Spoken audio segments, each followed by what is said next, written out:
Another thing that you should be doing when you're marketing your house is you should use Craigslist. If you aren't in California, you may not know what Craigslist is, but Craigslist is an absolute must. Craigslist.org. It's a website for listing free listings of homes, free classified listings for sale. And especially if you're in any kind of populated area at all, it's an absolute must that you list your home in Craigslist because it's free, it's easy, it's quick. You can do it in as little as 5 minutes, and it's the most popular classified ads in the entire World Wide Web. Also, as a free bonus, included with this package, I have a power posting ebook for how to always keep your house at the very top of Craigslist, and it's a really neat strategy. Check it out. Another thing that especially when you're looking for a quick buyer and you're marketing your house and you're trying to get buyers as quick as possible. Remember I said it's okay to have a low offer. In fact, sometimes that's extremely beneficial. Look for an investor. I mean, it's easy to find a low offer. There's signs all over. We buy houses. I mean, you can go in the newspaper and find We Buy Houses. You can go We Buy Houses in your city, and you'll find websites of investors wanting to buy houses in that area. They're going to want to steal it, and that's okay. It's even beneficial because it helps negotiate and set the standard right with your lender. Now, some investors refuse to work with an agent, but you need to insist that an agent be involved because it keeps everybody honest. Your agent will also help you and keep you from being taken advantage of by an investor. A lot of investors that don't want to work with agents, they don't want to work with agents primarily because they want to do something creative and try to flip it or do something without any cash of their own. And those people aren't worth working with anyways. So if they're really a cash investor that's going to close quickly and make the deal happen, they won't mind an agent at all. And so you need to just stick to your guns and find a legitimate investor that can close on your house and have them put an offer. Another thing for you to consider when marketing, and this is a little less important than some of the other things I said, but a virtual video tour is a great way for you to expose your house, because most people who are looking for a house anymore, they start on the World Wide Web, and they're going to look for a house and sign and request appointments to a house where they can really see that it's going to be a good house to live in.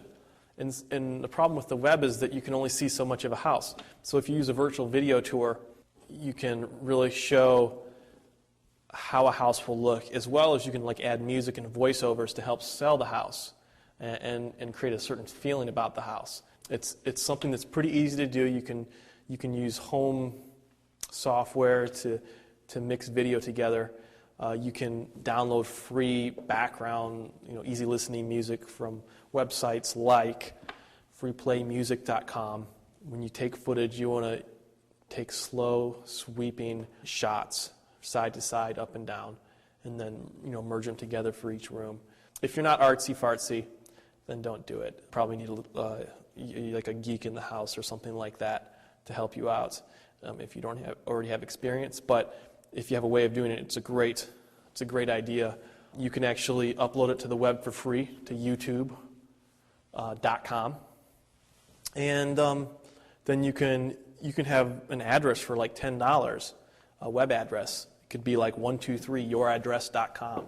You can just go to a website called GoDaddy and register it, and you can point it right towards your video, and then use a handwritten sign, write your web address out there and put it in front of your house too, so the people driving by can write that down and go home and check it out and see if they want to actually come and see it.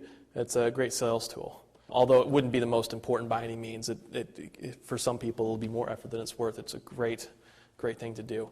Once you've done marketing, the whole intent is to bring people to your home. And so you're going to have to show your house to people, especially, like I said, your discount realtor is not going to be showing a lot of people your house most likely. So if you're showing your house to other realtors with clients or directly to potential buyers, make sure that you're welcoming them into your home with a smile.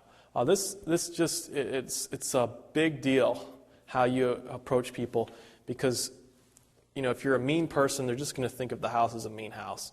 That's just the way it is, and that's really important. Also, it really helps to set the stage and create an experience in the home that will allow them to imagine themselves welcoming others in the same way. Be careful to give people their space, offer to let them meander around and let them know you'll be available to answer questions. Only follow them around if they specifically ask you to come with them. Otherwise, don't follow them around. There's some different ways you can prepare your house other than your own attitude.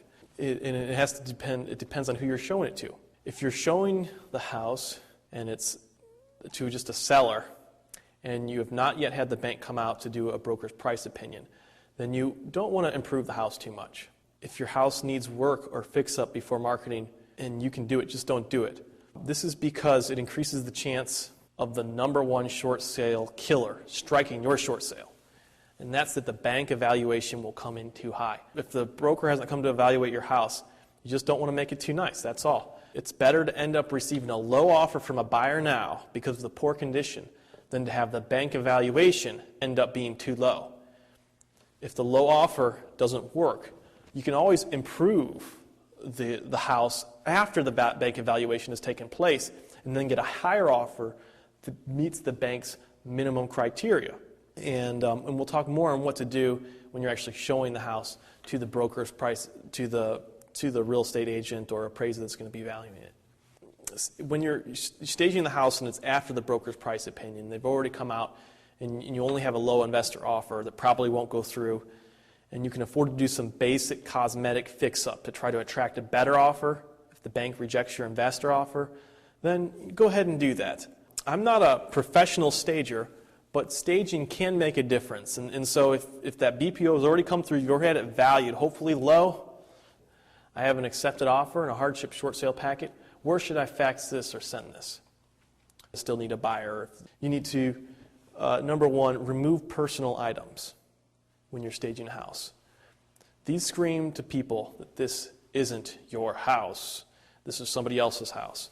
So that includes like pictures, super like strange or unique exotic items that like just try to either remove them or put them in a place that's not conspicuous. If you have lots of furniture in your living room, you have it just like you want, you might want to consider removing some of those furnitures or the big leafy plants and opening up your living space especially. Remove one of the sofas or the chairs or whatever it is and stick it in the garage or throw it away in anticipation of moving. Just get rid of that, open things up, get rid of clutter. Clutter just really does affect people emotionally, even people who don't know it. If you're going to be painting, use neutral colors. That's just a given. You don't want to turn people off based on your own desire for a certain style. A real apple pie in an oven before showing is best, but otherwise, use plugins or candles or potpourri to make the house smell good. Smells are huge when it comes to influencing people's emotions. Use laminated placards in rooms showing room sizes and benefits of each room and features and things that are new. Or you could put a laminated placard that really big right on your furnace and it says installed 1 year ago and serviced 1 month ago or something. And X BTUs and 100% efficient and things like that.